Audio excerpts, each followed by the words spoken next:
오늘은 제4장 콘스탄티누스 황제에 대한 내용입니다.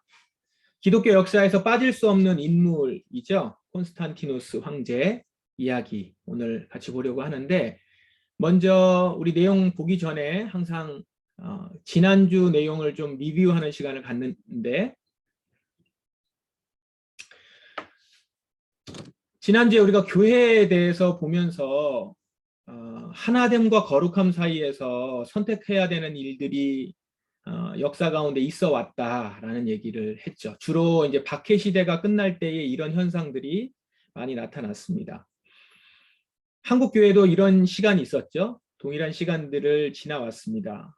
신사참배라고 하는 아픈 기억이 있습니다. 일제강점기 시대에. 문제는 신사참배를 하고 난 이후에, 문제는 해방 이후에 이 문제를 잘 해결할 수 있었는데, 그래서 잘 지나갈 수 있는 기회가 있었는데 그러지 못했습니다. 신사참배 결의에 대해서 공식적인 회개가 없었다는 거죠. 개인적인 회개들은 있었을지 모르지만 이게 공식적으로 결의한 거니까 공식적으로 이걸 철회와 함께 회개를 해야 되는데, 그것이 2008년에 가서야 비로소 됩니다. 그러니까 70년이나 걸린 것이죠. 2008년이라도 해서 다행이다라고 얘기하지만 사실상 그때는 그 당시 당사자들은 대부분 죽은 후였거든요. 그러니까 이해관계들이 많이 없을 때 어쩌면 좀 편하게 이렇게 회개를 한 거죠. 이 회개라는 것이 상당히 되게 아프고 힘든 일이거든요. 참회라는 것이. 근데 그것이 당사자들이 빠져버렸으니까 회개하는 것이 쉽다라고 하는 게 뭐 맞는 말인지 모르겠지만 어쨌든 그런 모습이어서 아쉽다는 것이죠. 문제는 그 70년의 기간 동안 공식적으로 우리가 회개하지 않은 그런 모습 때문에 윤리적인 수준이 현저히 떨어지게 됐죠. 한국 교회에. 그것이 이제 곳곳에서 나타납니다. 여러 가지 일들에 있어서, 그리고 공적 영역에 교회가 참여하는 데 있어서도 그렇고요.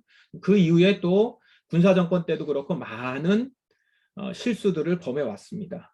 또 교회가 커지면서 생기는 여러 윤리적인 문제를 해결하는 것도 이 신사참배를 해결하는 거하고 비슷하게 그런 수준에서 참회나 회개가 제대로 되지 않은 그런 모습을 되는 안타까운 현실을 지금 우리가 겪고 있죠.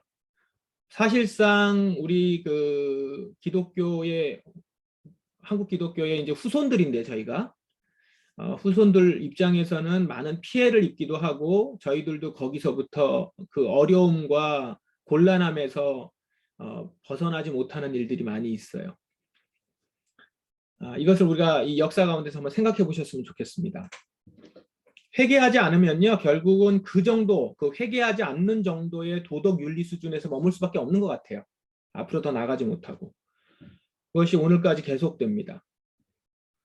뭐 친일파에 대한 청산도 같은 맥락일 수 있습니다. 이건 뭐 교회 문제는 아니지만 교회랑도 연관이 돼 있고, 우리 한국 사회에서 이 친일파 문제를 제대로 해결하지 못하고 역사가 지나와서 지금까지도 고통받고 있는 거죠.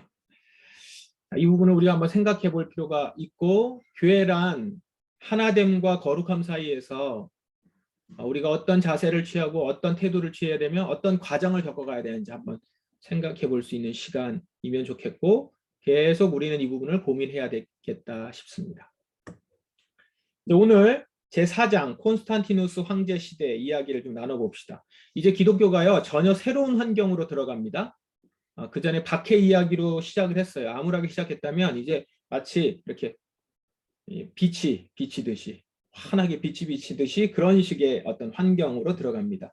그런데 이제 제목이 이렇습니다. 콘스탄티누스는 13번째 사도였는가? 그러니까 이제 12사도가 있었고, 또 이제 사도로서의 권위와 그만큼의 어떤 위치에 있는가?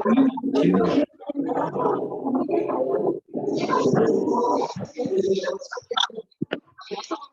네, 잠시만요.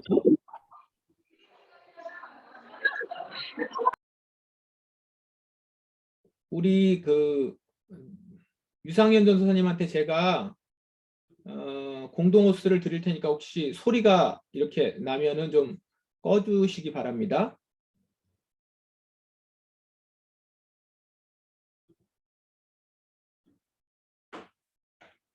네. 계속하겠습니다. 콘스탄티누스 그는 13번째 사도였는가 이런 질문으로 시작하는 것은 곧 콘스탄티누스 황제에 대해서 평가가 좀 나뉘어 있다는 거죠. 그래서 어떤지 한번 생각을 해보고 오늘 우리가 이미 책을 읽고도 오셨을 텐데 어떤 생각인지 이 콘스탄티누스 황제에 대해서 우리가 어떻게 평가를 해야 되는지 한번 생각해보고 각자의 이야기도 한번 들어봤으면 좋겠습니다.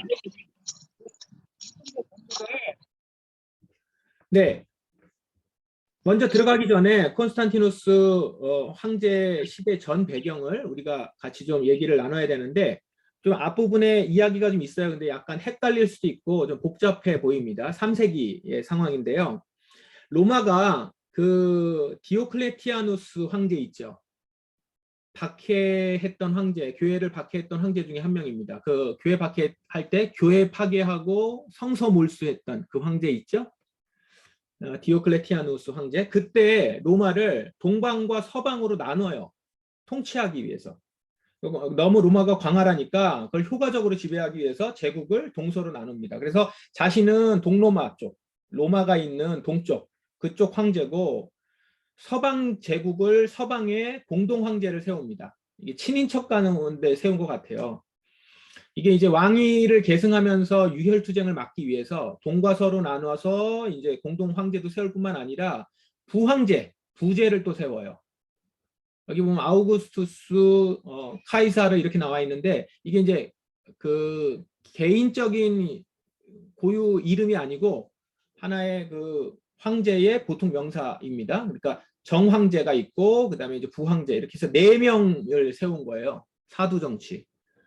이게 이제 디오클레티아누스 황제가 이렇게 하면서 되게 효과를 많이 봤어요. 그 제국을 아주 효과적으로 다닐 수 있게. 그러니까 그 디오클레티아누스에 대해서 황제로서는 굉장히 탁월한 황제였다라고 평가를 하더라고요. 단 이제 교회 박해 때문에 우리에게 있어서는 좋지 않은 황제이긴 한데 역사적으로 봤을 땐 굉장히 탁월한 황제였다 이렇게 평가를 하는 것 같아요. 어쨌든 디오클레티아누스가 죽고 나서 이제 갈레리우스가 동방 황제가 된 다음에 그 다음에 이제 리키니우스가 황제가 돼요.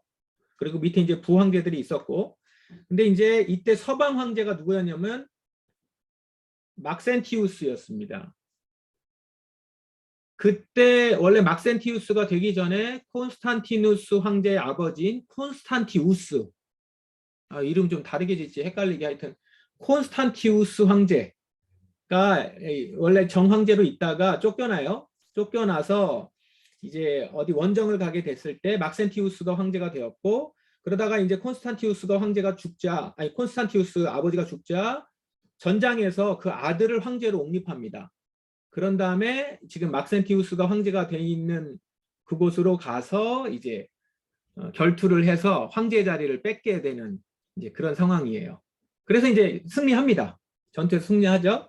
그래서 밀비우스 다리에서 콘스탄티누스가 막센티우스를 물리치고, 막센티우스가 워낙 그 여론이 안 좋았어요. 백성들에게 원성을 많이 쌌다고 해요. 그래서 콘스탄티누스가 황제로 이제 옹립이 된 것 같아요.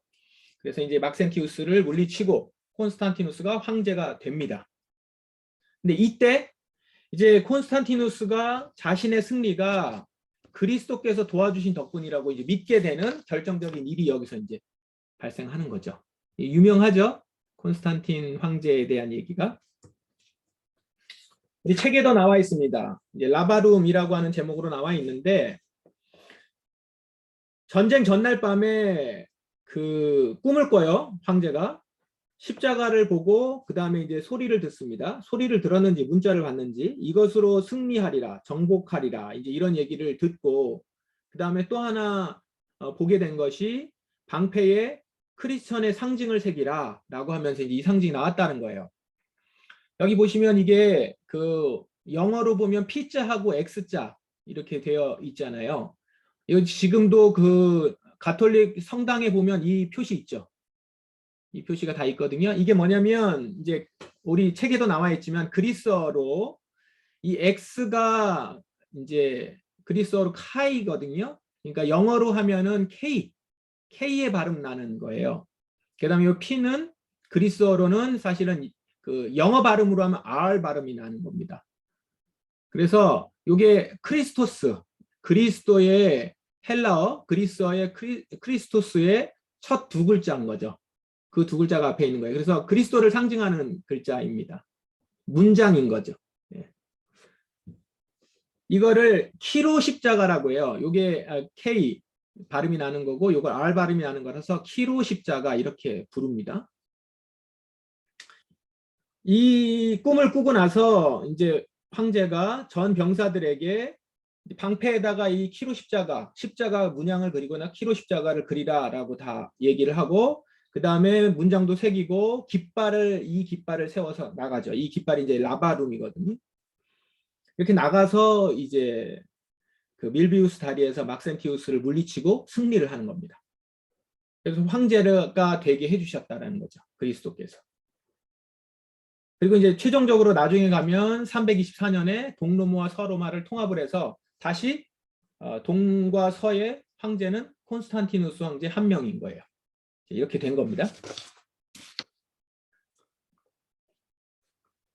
이 계기가 콘스탄티누스가 기독교인이 된 계기가 되기도 하고 그 다음에 로마에 기독교를 공인하게 된 그런 계기가 되는 아주 일대 사건이었었죠. 그래서 이제 그 바로 다음 해에 밀라노 칙령을 발효합니다. 콘스탄티누스가 교회사에 끼친 매우 중대한 일, 아주 큰 중대한 일이죠. 밀라노 칙령을 발표한 것이죠. 당시에 아직은 동방 황제가 있을 때예요. 공동 황제로서 리키니우스가 있을 때인데 리키니우스와 합의하에 그리스도교를 공식적으로 인정합니다. 근데 이 책에는 안 나와 있는데 이미 이 동방 쪽에서 리키니우스 전에 갈레리우스였는데 이 갈레리우스 황제 때 이미 그리스도교가 너무 이렇게 강성해지고 이 아무리 박해를 해도 계속해서 성장하니까 그리스도교에 대해서 어느 정도 인정하는 율령이 발표된 상태예요. 동로마 쪽에서는 이미 그리스도교를 많이 이렇게 인정하고 있는 상태. 아마 서로마도 그랬을 겁니다. 그거를 이제 콘스탄티누스가 공식적으로 한 거죠. 완전히 공식적으로 공인 상태로 발표한 겁니다. 통합적으로. 그래서 이 밀라노 칙령의 특징은 그리스도교가 로마에 공인됐고 그러면서 이제 그리스도교를 관영을 확대하면서 몰수했던 재산들을 반환하고 이게 크죠. 사실 재산 반환이. 그 다음에 일요일을 국정공휴일로 만듭니다. 이것은 그리스도교가 박해가 공식적으로 종식됐다는 것을 의미하니까 매우 큰 사건이죠. 그래서 교회가 밖으로 지하에서부터 지상으로 올라오기 시작하고 교회를 막 예배당을 지어주거든요. 크게. 그러니까 동시에 교회 사제들의 권위는 매우 올라가죠. 콘스탄티누스가 전폭적으로 지원을 합니다. 생각해 보세요. 황제가 주일에 예배를 드려요. 그럼 다른 신하들은 어떻겠어요? 당연히 따라갈 수밖에 없는 뭐 분위기겠죠. 게다가 이 콘스탄티누스가 그 예배를 드릴 때 그 사제에게 이렇게 고개를 숙인다거나 이런다고 생각해 보세요. 사제의 권위는 엄청나게 올라가는 거죠. 그러면서 이제 교회가 지위가 완전히 달라지게 됩니다. 자고 일어났더니 엄청난 일이 생겼다. 이제 이런 얘기들이 막 돌았죠. 콘스탄티누스 업적을 먼저 한번 정리를 하면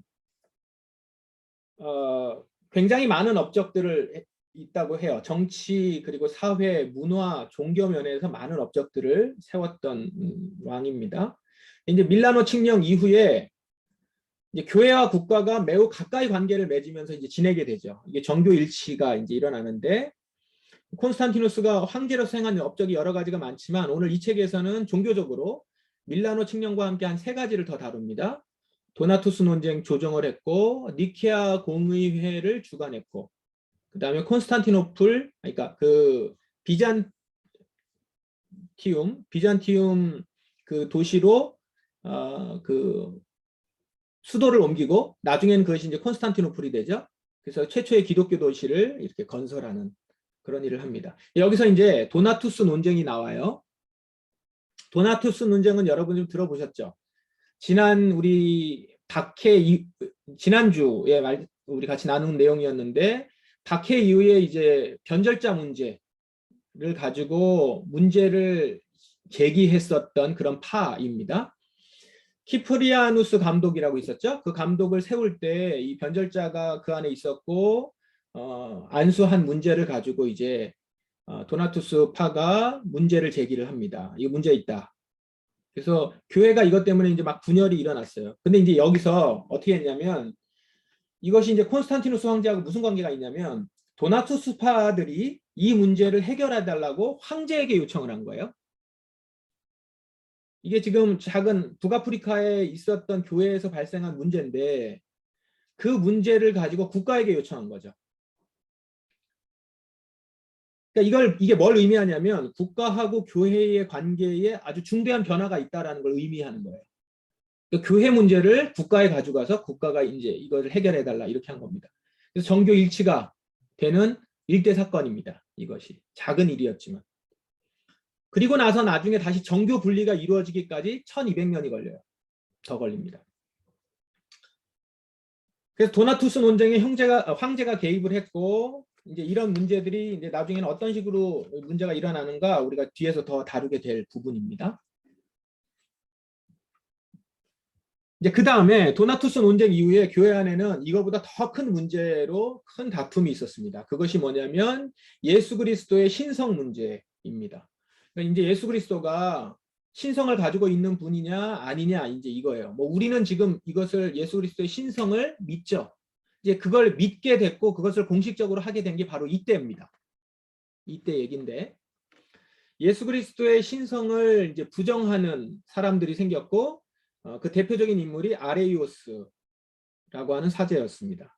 이 사람을 중심으로 해서 아리우스라고 하죠. 아리우스라고 하는 이 사람을 중심으로 해서 예수 그리스도의 신성의 의문을 제시하고 예수 그리스도는 만들어진 피조물이다라는 거예요. 물론 다른 피조물, 우리 인간들보다는 뛰어나지만 모든 피조물보다 뛰어나지만 어쨌든 예수님이 하나님이 창조하신 분이다. 이거예요. 만들어진 분. 그래서 하나님과 동일하지 않다. 동일하지 않고 유사하다라고 해서 유사본질이라고 얘기해요. 좀 말은 어렵지만 바로 그런 의미입니다. 유사본질. 이것에 반해서 이제 알렉산드리아 주교, 나중에 알렉산드리아 주교가 되는데 이 아타나시우스가 아니다. 예수 그리스도의 신성은 예수 그리스도는 하나님이시다. 그분의 신성은 온전하다. 그분은 하나님과 동일 본질이시다. 성경에 나신 분이라고 하는 표현이 바로 그런 의미다. 이거예요. 피조물이라는 의미가 아니고 그래서 동일 본질이라는 말을 쓴 겁니다. 그래서 이게 말이 좀 어렵지만 쉽게 얘기하면 아타나시우스는 지금 우리가 예수 그리스도는 완전한 인간이요 완전한 하나님이시다라고 믿는 거 있죠. 그 믿음을 제시한 그 믿음의 그 신조를 제시한 사람이고 아리우스는 인간 그러니까 하나님이 아니다라고 얘기하는 그런 사람인 것이죠. 이 논쟁이 이제 굉장히 커졌습니다. 불거졌고 이 아리우스의 파가 굉장히 영향이 컸어요.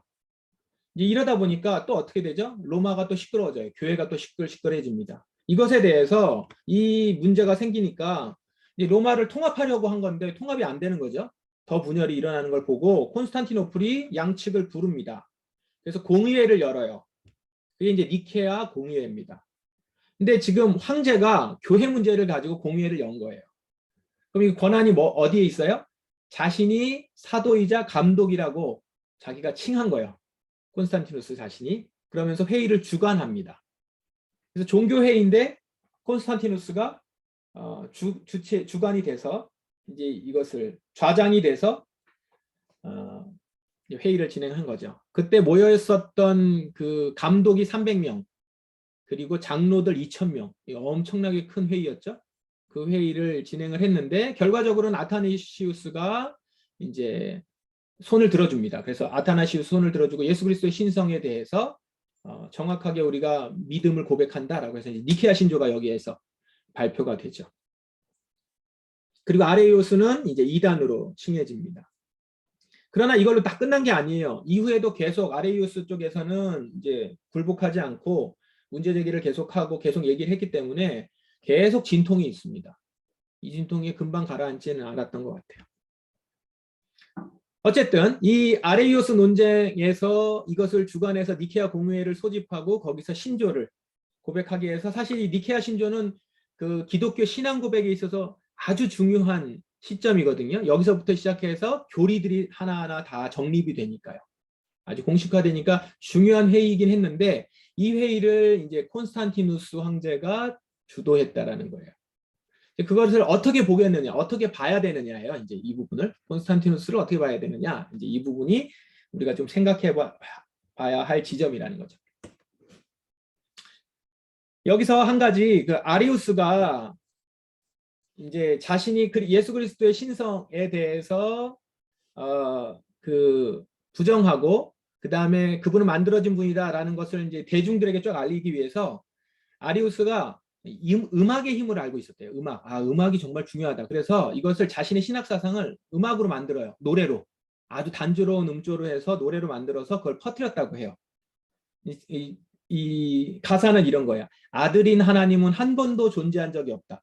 그러니까 하나님이 아들이 되셨다. 이거는 없었다 이거죠. 그래서 아들인 하나님은 한 번도 존재한 적이 없다. 이런 이제 가사를 붙여서 노래를 퍼뜨려서 막 알게 노래하고 그랬다고 해요. 그래서 이거에 대해서 이제 아타나시우스 파 쪽에서 이제 찬양을 교회에서 고백하면서 한 거죠. 그게 이제 이 찬양이라고 합니다. 찬송가 3장이에요. 여기 보시면 이거 보셨어요? 트레디셔널 세컨 센처리 2세기 때 만들어진 찬양. 이거 부르죠. 보통 교회에서 많이 부르는데 요즘은 이제 많이 찬송가를 안 불러서 그러는데 제가 한번 불러볼까요? 성부 성자와 성령 찬송과 영광 돌려보내세 대초로 지금까지 또 영원 무궁토록 성삼위께 영광 영광. 여기 올라가네요. 음이. 네. 아마 이것을 이 곡은 아닐 거예요. 이게 1800년대 곡이니까. 근데 이 가사로 노래를 했다는 거예요. 어떻게 붙였는지 잘 모르겠지만. 그래서 이 찬양이 나오게 된 배경이 예수 그리스도의 신성을 고백하고 예수 그리스도의 신성을 고백한다는 것은 거기에 어떤 교리가 들어가 있는 거냐면 이제 삼위일체 교리예요. 결국은. 성부, 성자, 성령 하나님이 동일한 본질을 가지고 계신다. 라고 하는 걸 인정하는 고백인 것이죠. 이 찬양을 부르실 때 우리 니케아 공의회를 생각하시고 아타나시우스를 생각하시고 이 초대교회 신앙을 한번 생각해 보시면 좋을 것 같아요. 좀 새롭죠? 찬양이 이렇게 나오니까. 아타나시우스에 대해서 이 책은 그렇게 크게 다루고 있지는 않아요. 콘스탄티누스를 중심으로 해서 지금 편집을 했지만 아타나시우스에 대해서 잠깐만 얘기를 좀 하겠습니다. 삼위일체 교리를 확립했고, 그러니까 아까 같이 예수 그리스도의 신성을 고백하고 알렉산드리아 주교로 나중에 이제 되거든요. 그 당시에 이제 아리우스하고 같은 아마 그 지역에 있었던 것 같아요. 특별하게 아타나시우스가 했던 아주 중요한 공헌 중에 하나는 신약 27권의 목록을 지정을 해서 이것을 이제 사용하도록 그렇게 했습니다. 이후에 397년인가 카르타고 회의에서 이제 신약이 딱 공식적으로 27권이 되죠. 다 그 목록입니다. 우리가 지금 알고 있는 27권의 목록을 이 아타나시우스가 정리한 것을 보시면 됩니다. 굉장히 큰 일을 했죠. 이 내용만 들으면 아타나시우스 굉장히 성공적인 그런 사제였구나 이렇게 볼 수 있는데 고생하고 고초를 굉장히 많이 겪습니다. 5번 추방을 당하고 유배를 당했다고 해요. 왜냐하면 이 콘스탄티누스 황제가 일단은 니케아 공의회를 소집을 해서 아타나시우스 손을 들어주긴 했지만 월등하게 예수 그리스도의 신성을 고백하는 쪽으로 결론이 났기 때문에 그렇긴 했지만 이 콘스탄티누스 황제가 아레이오스 쪽에 많이 친분이 있었던 것 같아요. 그래서 아레이오스를 다시 복권하려고 많이 합니다. 그러니까 콘스탄티누스 황제는 어쨌든 정치인이고 왕이잖아요. 황제니까 이걸로 분열이 되거나 시끌시끌한 게 싫어요. 통합을 하는 게 중요하니까. 그래서 통합과 평화를 위해서 계속 아레이오스를 이렇게 복권하려고 해요. 근데 이 결정에 황제가 그렇게 한다는데 누가 뭐라고 하겠어요? 아무도 얘기를 못 하는데 이 아다나시우스가 반대를 합니다. 그때 당시에는 이제 이미 많은 영향력이 있었고 알렉산드리아 주교이기도 하고 감독이기도 하니까. 그래서 아레이오스 자신이 주장이 변화가 없다. 달라진 게 없는데 어떻게 받아들일 수 있느냐. 그럴 수 없다라고 해요. 이것 때문에 이제 콘스탄티누스 황제가 이제 기분이 상한 거죠. 황제 말을 거역한다고 이래서 이제 계속 위협하고 한 5년간 위협했다고 해요. 위협하고 나중에는 반역 죄목으로 추방을 합니다. 자, 콘스탄티누스만 봤을 때는 콘스탄티누스가 굉장히 좋은 인물이긴 한데 이 아다나시우스랑 같이 보면 얘기가 좀 달라져요. 근데 보면 지금 여러분 아다나시우스를 잘 모르시는 경우가 많아요. 콘스탄티누스보다. 그 얘긴즉슨 콘스탄티누스 황제에 대한 업적은 굉장히 높게 평가는 하지만 아타나시우스를 만약에 굉장히 업적을 높게 평가하기 시작하는 순간 콘스탄티누스는 이 평가가 박해지겠죠. 아마 그런 게 있지 않을까 싶습니다.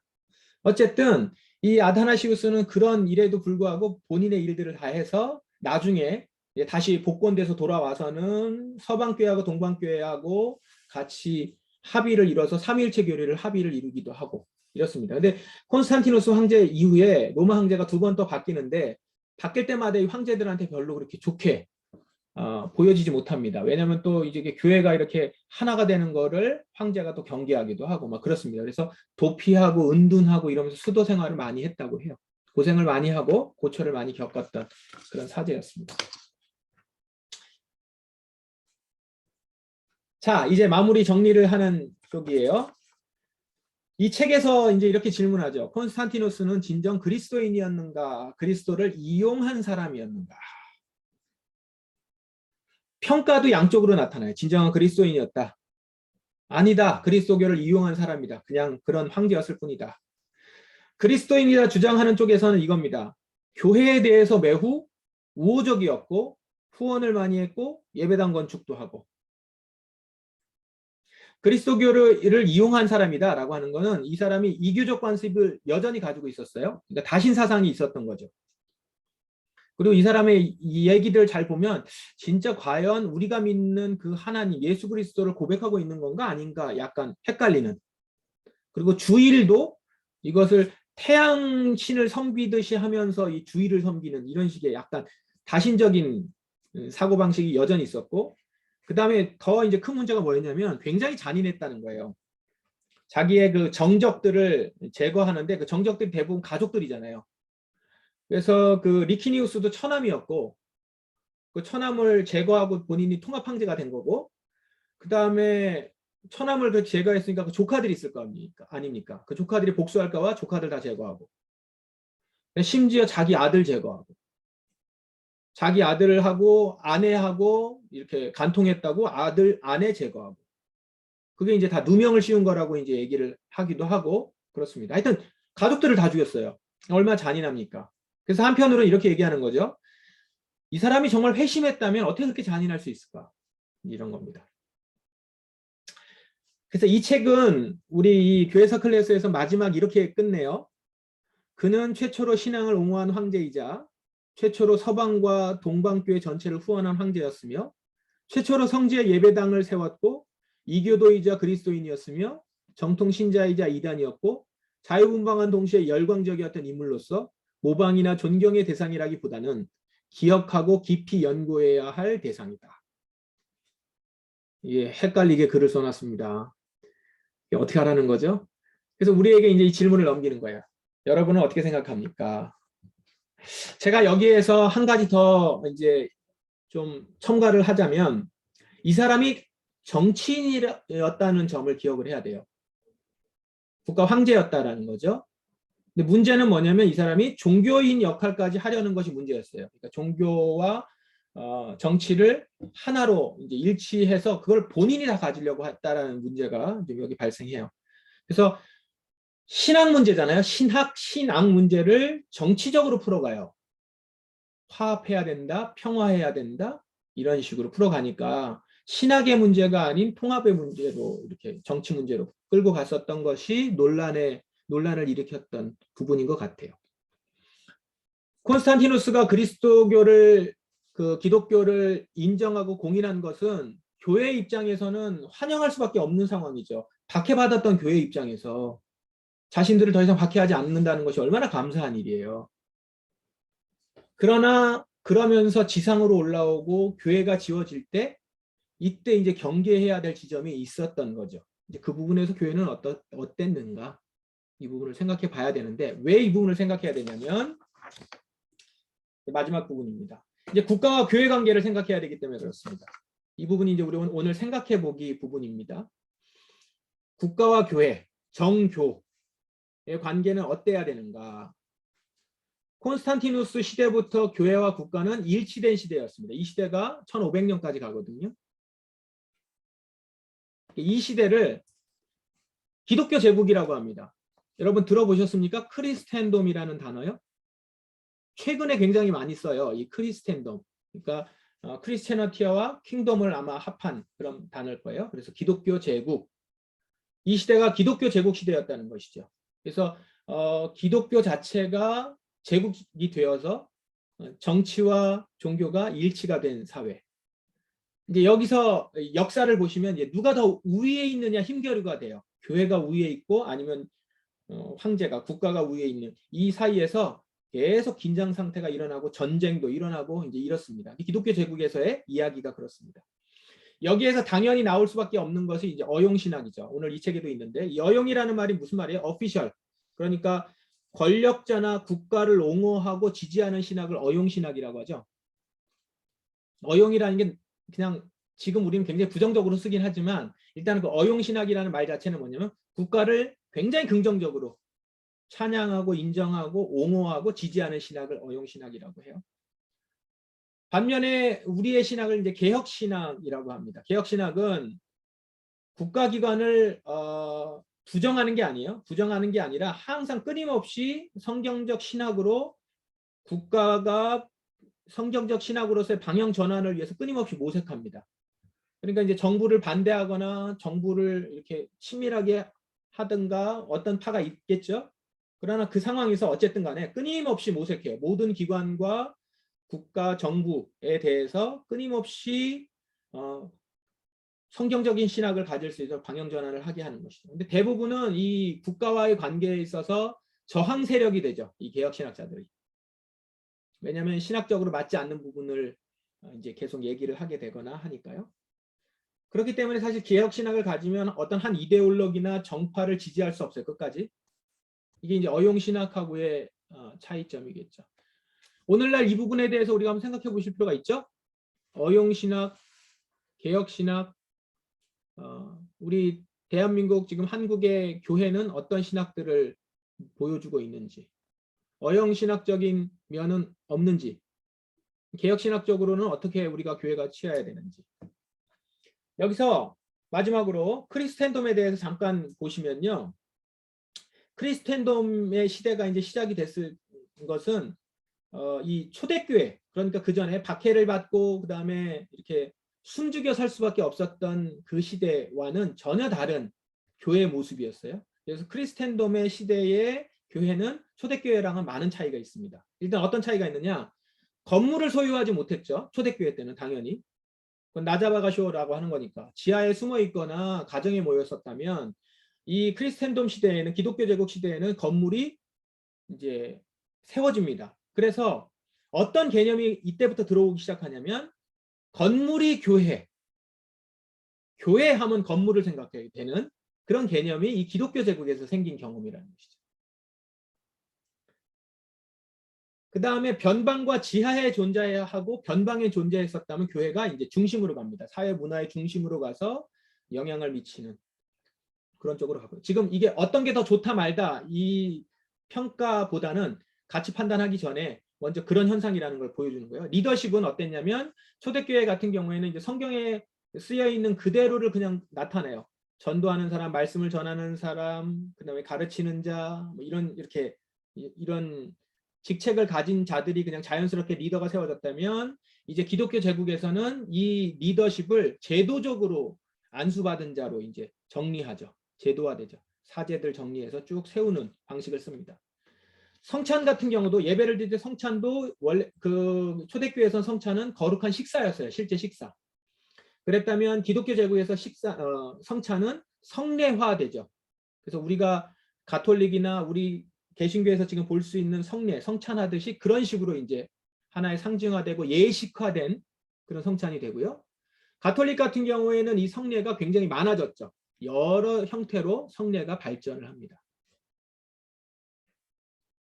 그리고 이제 이렇게 흩어져 있었다면 초대교회 때는 이 기독교 제국에서는 교회가 교인들을 모으죠. 함께 예배드리는 쪽으로 모으고 함께 하는 쪽으로. 그러니까 하나됨을 강조하는 쪽이 많이 가요.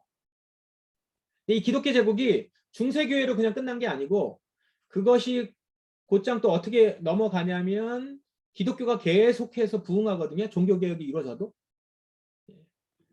그 부분에서 이제 생각을 하게 되면서 여기서 이제 미국과 영국과 우리 한국도 그렇고 이 크리스텐덤의 분위기 가운데 이제까지 있었습니다. 20세기 초까지. 자, 이것이 이제 오늘 이 콘스탄티누스 황제를 얘기하면서 여러분들이 생각하셔야 되는 부분입니다. 오늘 우리가 처해 있는 환경이 그때부터 시작되어서 나타난 지금까지의 모습이라는 걸 생각하시면서 오늘 내용을 한번 정리를 해보실 필요가 있을 것 같아요. 네, 오늘 강의는 여기까지 정리하겠습니다.